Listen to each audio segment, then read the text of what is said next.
ஸ்டுடியோவில் டார்க் ரூம்னு ஒன்று இருக்கும் தெரியுமா உங்களுக்கு? லைட்டே போடக்கூடாது, ஒரே ஒரு ரெட் லைட் மட்டும்தான் இருக்கும். அந்த ரூமில் நான் 6 மாதம் தங்கியிருந்தேன். சுதந்திரத்துக்காக போராட வந்தேன். சினிமாவில் படத்தை பார்த்து என் ஃப்ரெண்ட்லாம் சொல்லுவாங்க, என்னடா லூஸ் தனமாக பண்ணிட்டேன். நான் லூஸாக ஒரு படத்தில் நடித்தேன். சொன்னாங்க, இல்லைன்னா பெர்ஃபெக்டாக பண்ணிட்டேன்னாங்க. அப்படின்னு பாடுவேன். அதாவது அங்கேருந்து இன்ஜினியர் ரூம்லேருந்து என்ன சூப்பராக பாடுறீங்கன்னு எவனா சொல்லிடுவானான்னு ஏங்குவேன். அந்த ஒரு அசிஸ்டன்ட் டைரக்டர் ஐயோன்னாருன்னு, அசிங்கப்பட்டா தானங்க வாழ்க்கை, நம்ம படாத அசிங்கமா. கதைகள் காலமெல்லாம் கட்டுண்டு கிடக்க வைக்கும் இவரின் பேச்சுக்கள் மரகத பட்டுடுத்தி மனதை வருடும் ரசிகனாக வசீகரிக்கும் சிரிப்பு அலைகள் நம்மை உற்சாக எல்லைக்கே அழைத்து செல்லும் பேச்சு பீரங்கி, பிரச்சார பீரங்கி, சிரிப்பு மருந்து அண்ணன் சிங்கம்புலி அவர்களை உற்சாக கர ஓசையுடன் அழைக்கிறோம். சிங்கம்புலி அண்ணன் அவர்களை.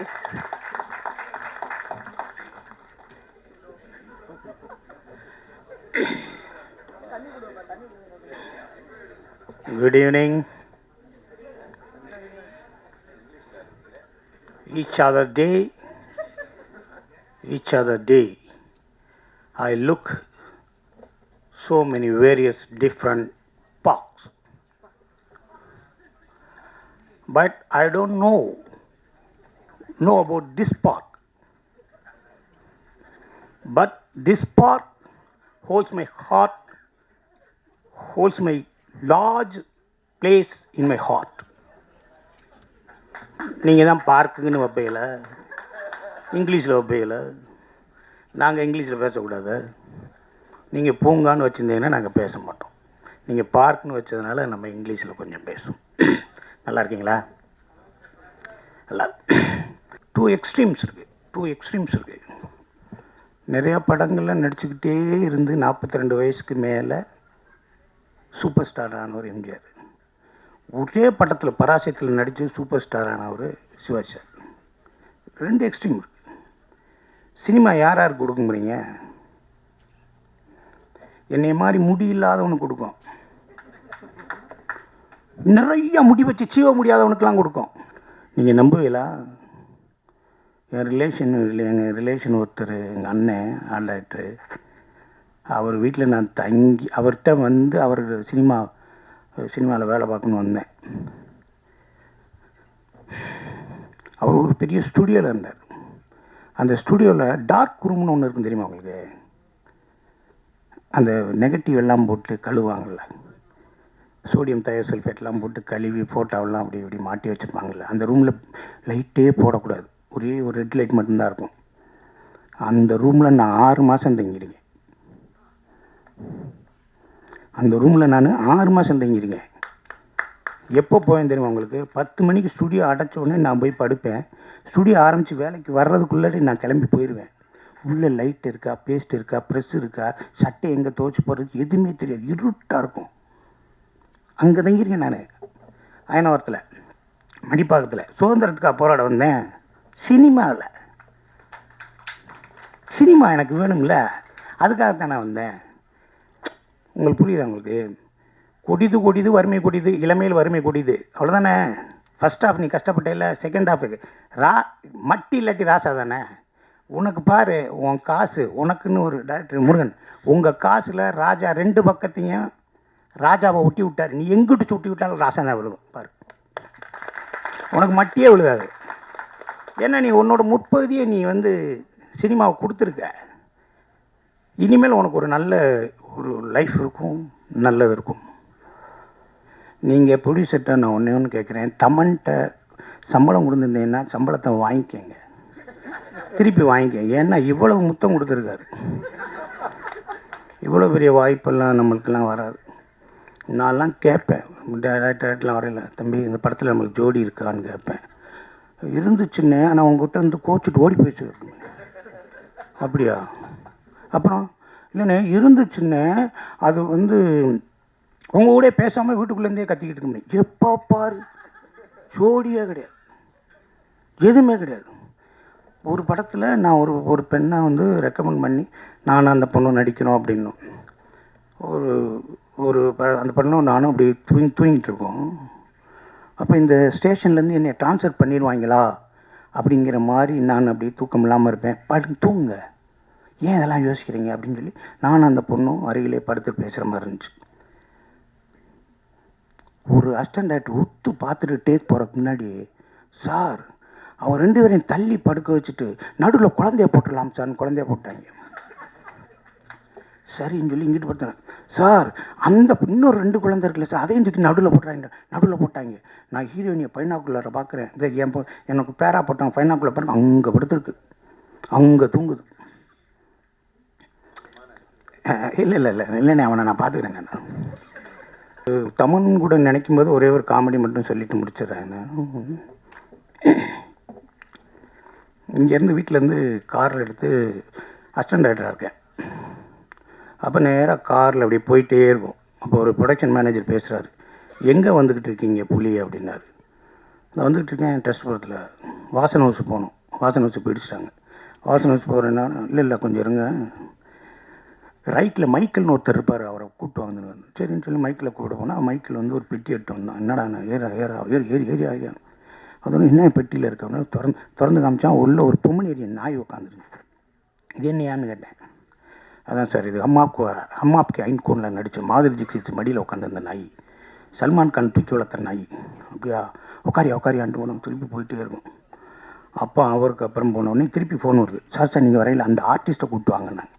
இந்த ஆர்டிஸ்ட்டை காக்கா ராதாகிருஷ்ணன் இருக்கார், அவரை கூப்பிட்டு வாங்கன்னு.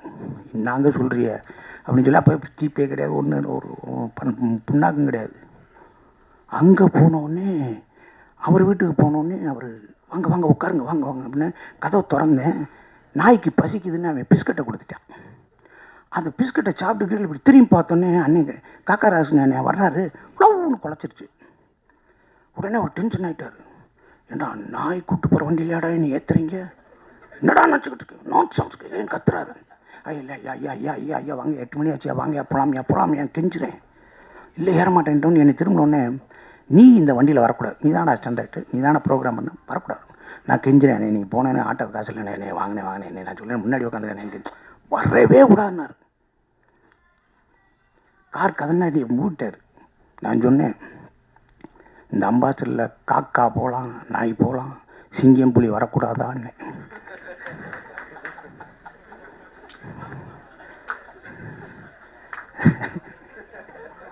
காக்கா போகலாம், நாய் போகலாம், சிங்கம் புலி வரக்கூடாதா அப்படின்னு.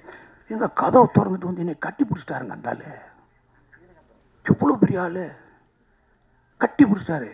அவர் மனோகரால் நடிச்சார் பாருங்க. போர்லேயே 2 வகை உண்டு, ஒன்று வைக்கப்போர் ஒன்று அக்கப்போர்னாரு பாருங்க. போர்லேயே 2 வகை உண்டு, ஒன்று வைக்கப்போர் ஒன்று அக்கப்போர் அப்படின்னாரு பாருங்க. அதெல்லாம் ரெஃபரன்ஸ் எடுத்து தான் நான் மாயாண்டி ஒன்று தரல லூஸாக நடித்தது. அந்த அவ்வளோ பெரிய. அதுக்கப்புறம் பார்த்து நான் கட்டி பிடிச்சேன். நல்லா பேசிட்டடா சிங்கம்புலி, வாடா என் மடியில் உட்காந்துக்கடான்னு கூப்பிட்டு போனார். நான் படம் பண்ணும்போது, அதாவது ஒரு படம் பண்ணும்போது படத்தை பார்த்து என் ஃப்ரெண்ட்லாம் சொல்லுவாங்க, என்னடா நான் சென்சார் பண்ண, என்னடா லூஸ் தனமாக பண்ணிட்டேன். நான் லூஸாக ஒரு படத்தில் நடித்தேன், சொன்னாங்க இல்லைன்னா பெர்ஃபெக்டாக பண்ணிட்டேன்னாங்க.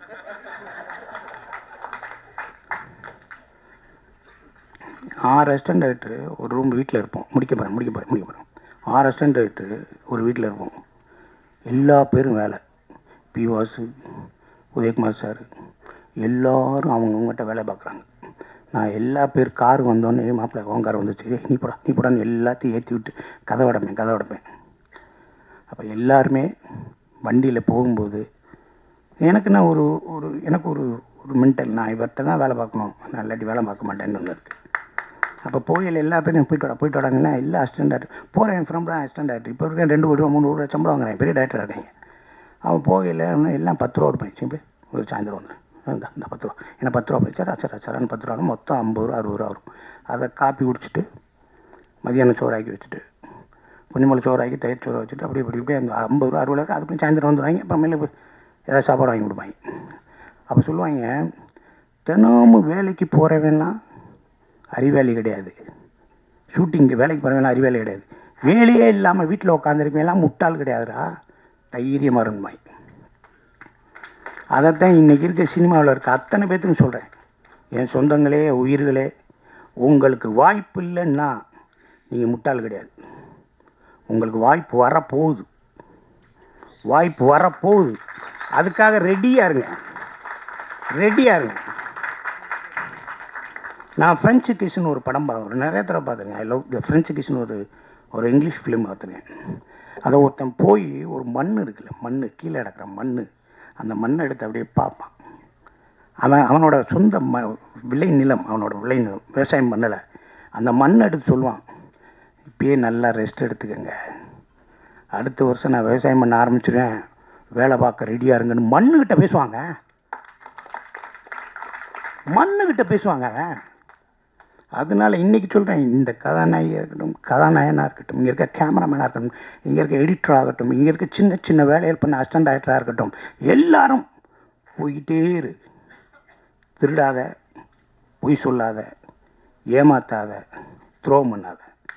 உனக்கு வரும்டா வாழ்க்கை, உனக்கு ஒரு நாள் வரும். இந்த சினிமாவில் கெட்டது பூரா அவன் பக்கத்தில் இருக்கும், கெட்டது பூரா அவன் பக்கத்தில் இருக்கும். எதை எடுக்கணுமோ அதை நீ எடுத்துக்க. Which one is best, choosing wisely. எல்லாத்தையும் நீ எது வேணுமோ அதை எடுத்துக்க. கெட்டது தான் இங்கே பக்கத்தில் இருக்கும், நல்லது தூரமாக இருக்கும், போய்கிட்டே இருக்கணும். நான் ஒரு சின்ன ரிக்வஸ்ட் சொல்லியிருக்கேன், சார் நல்லா பாட்டு பாடுவாங்க, அதாவது சங்கீத ஜாதி முல்லை அவரோட குரலில் 2 வரி மட்டும் கேட்போம். பாடுங்களேன், இங்கே வச்சுருக்கேன் பாருங்க எப்படி பாருங்க. இந்த பாட்டுக்கு முன்னாடி நம்ம ஒரு விஷயம் அங்கே நடக்கும். நம்ம டப்பிங் போவோம், டப்பிங் போகையில் ஒரு இடத்துல ஒரு ஷார்ட் ஒன்று பேசுவோம். எங்கடா அப்புறம் அண்ணே கொஞ்சம் லவுட்ரா, அண்ணே கொஞ்சம் இல்லைண்ணே கொஞ்சம் பேச, அண்ணே கொஞ்சம் அண்ணே அஸ்கியா அப்படின்னு சொல்லுவாங்க. சொன்ன உடனே அதை போஸ்ட் பண்ணுவாங்க, சிங் பண்ணுவாங்க. அப்போ ஒரு 4 மினிட் இல்லை 2 மினிட்ஸ் இல்லாட்டி 1 மினிட் நம்மளுக்கு ரிலாக்ஸ் இருக்கும். அடிண்ணே நெக்ஸ்ட்ண்ணே அப்படி போகலாம்னு சொல்லுவாங்க அந்த டப்பிங் பேசையில். அப்போ அந்த கேப்பில் நான் என்ன சொல்லுவேன்னா பாட்டு பாடுவேன்.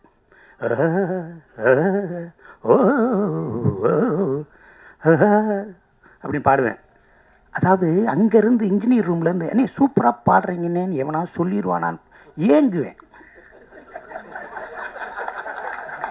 அந்த டைரக்டரு என்ன நல்லா பாடுறீங்களே, இந்த பாட்டில் ஒரு தொகையரா வேணா பாடிடுறீங்களா அப்படின்னு அந்த ஆள் சொல்லுவான்னு ஏங்குவேன். இவனா டப்புன்னு கையை கொடுத்துருவானான்னு ஏங்குவேன். புரியுங்களா உங்களுக்கு? அன்னை பாட்டே ஒரு கொண்டு வச்சு நான் அந்த அன்னை பாட்டு சின்ன கவுண்டரில் படத்தில் நான் அதெல்லாம் பாடுவேன் நான். ஆனால் ஒரு பயிலும் சொல்லவே மாட்டுறாங்க. நான் இடையில காட்டணும் ஓஹோ அப்படின்னு நிறைய பாடுவேன், ஒன்றுமே சொல்ல. ஒரு அசிஸ்டண்ட் ஒரு நம்ம டச்சப் பாயை கூட்டு போயிட்டேன். வாடா எங்கண்ணே, வாடா டப்பிங் போகிறேன். நான் எதுக்குண்ணே டப்பிங், வாடா நான் இங்கே டப் பண்ணுவேன், நீ இன்ஜினியர் ரூமில் இரு. சரிண்ணே, அங்கே என்ன சொல்கிறாங்க அங்கே மட்டும் என்கிட்ட சொல்லு. ஓகே, அங்கே போய் நின்றான், டப்பிங் நடந்துச்சு, பேசினேன். இன்பிட்வீனில் சங்கீத ஜாதி முல்லை காணவில்லை கண்கள் 2 அண்ணே அண்ணே ரெடினே போகலாம்னே அப்படின்பா. என்னடா கட் பண்ணுறாங்கன்னு. அடுத்து தம் தம் நம் தம் அண்ணே போகலாம்னே உயிரே அண்ணே ரெடி போகலாம். சரி, டப்பிங் முடிஞ்சு பாட விட மாட்டாங்க. வந்துச்சு, காரில் ஏறி அவனை உட்கார வச்சாச்சு, போயிட்டே இருக்கு. தம்பி எப்பட்ற சூப்பராக பண்ணிட்டீங்களே, டப்பிங் நான் பண்ணது எனக்கு தெரியும். நான் பாடும்போது அங்கே என்ன பேசினாங்க அண்ணே, நான் பாடும்போது அங்கே என்னடா அண்ணே அந்த ஒரு அசிஸ்டன்ட் டைரக்டர் ஐயோன்னாருண்ணே. நான் கிடக்க அசிஸ்டன்ட் டைரக்டர் லூஸ் பட அதெல்லாம் டைரக்டராக பண்ணுறேன். ஒரு இது இன்ஜினியர் என்ன சொன்னார், ஆரம்பிச்சுட்டாரா அப்படின்னு. நான் புர்ற தாண்டா இந்த தேட்டர்லேயே போடக்கூடாதுன்னு சொன்னேன், இந்த தேட்டரில் போட்டாங்க. டைரக்டர் என்ன சொன்னான், அந்த ஆள் என்ன சொன்னார், அண்ணே விட்டா எப்படியாவது ஏட்டி முட்டியாக பாட்டிக்கிருப்பாரு, சீக்கிரம் முடிங்கண்ணா சார். அப்படியே ஓரமாக வண்டியை நிப்பாட்டி அவன்கிட்ட ஒரு 200 ரூபா கொடுத்து, இந்த விஷயத்தை எங்கேயாவது வெளியே சொன்னேன்னு வச்சுக்கோங்க கொளுத்தி போடுவேன், ஓடி போயிடல. இப்போ அவன் டச்சப்பா வர்றான், எனக்கு பேக் தூக்குறான், அவனை அப்படியே பார்ப்பேன், முகரக்கட்டை அவன் என்கிட்ட சங்கீத ஜாதி முல்லை.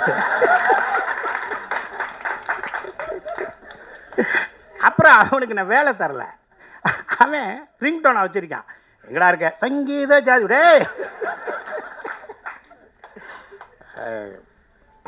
அசிங்கப்பட்டா தானங்க வாழ்க்கை, நம்ம படாத அசிங்கமா.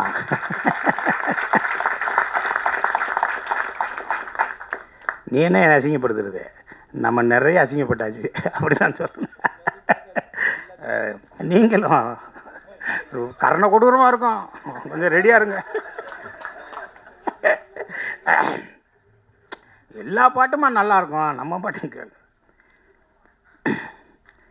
சங்கீத ஜாதி முல்லை காணவில்லை, கண்கள் வந்தும் பாவையின்றி பார்வையில்லை, ராகங்கள் இன்றி சங்கீதமில்லை, சாவொன்றுதானா நம் காதல் எல்லை, என்னாதமே வா.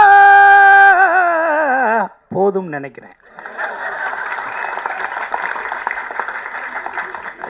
இன்னொன்று சொல்ல மாட்டேன், ஒரு நம்ம வேறு லாங்குவேஜ். நல்லா பெங்களூரில் இன்ஜினியரிங் நான் படித்தேன். நான் பெங்களூரில் இன்ஜினியரிங் 4 இயர்ஸ் நான் படித்தேன். நான் இன்ஜினியரிங்கு பெங்களூரில் தான் படித்தேன். நான் பன்னார்கட்டை ரோட்டில் நேஷ்னல் பார்க் ரோட்டில், நேஷ்னல் பார்க்கில் ஐஎம் இன்ஸ்டியூட் ஆஃப் மேனேஜ்மெண்ட் பக்கத்தில் இஸ்லாமிக் இன்ஸ்டியூட் ஆஃப் டெக்னாலஜின்னு ஒரு முஸ்லீம் காலேஜில் தான் நான் வந்து பெங்களூரில் சிவில் படித்தேன். உங்கள் பேர் என்னப்பா? ரிமோன். நீ பேசின 4 வருஷம் எனக்கு 4 வார்த்தை கூட கன்னடத்தில் தெரியாது. முந்து ஓகிமே முன்னாடி போமே, ஏன்னா பஸ்ஸில் போகிறோம்ல. அதுமாதிரி அதெல்லாம் கற்றுக்கிறதுக்கு எனக்கு கொடுப்புன்னு இல்லை, எனக்கு கொடுப்பில் இல்லை தான் சொல்லணும் அது. ஓகே, அது ஆனால் இந்த பொண்ணு அவ்வளோ பேசுதே. ஓகே, வாங்கப்பா, நல்லா வாங்க, நல்லா நடிங்க, பெரிய புகழோடு எல்லா விஷயத்துலையும் சந்தோஷமாக இருங்க. ப்ரொடியூசருக்கு, டைரக்டருக்கு, எல்லாருக்கும் வாழ்த்துக்களை சொல்லி இந்த வாய்ப்புக்கு நன்றி கூறுகிறேன். ஒரே ஒரு முக்கியமான விஷயம் நோட் பண்ணிக்கணும், இந்த தயாரிப்பாளர் வந்து அடுத்து நம்மளை வச்சு நல்ல பெரிய படமாக பண்ண போகிறதா கேள்விப்பட்டேன். அதை அவர் மறந்துடக்கூடாது. நன்றி நன்றி நன்றி.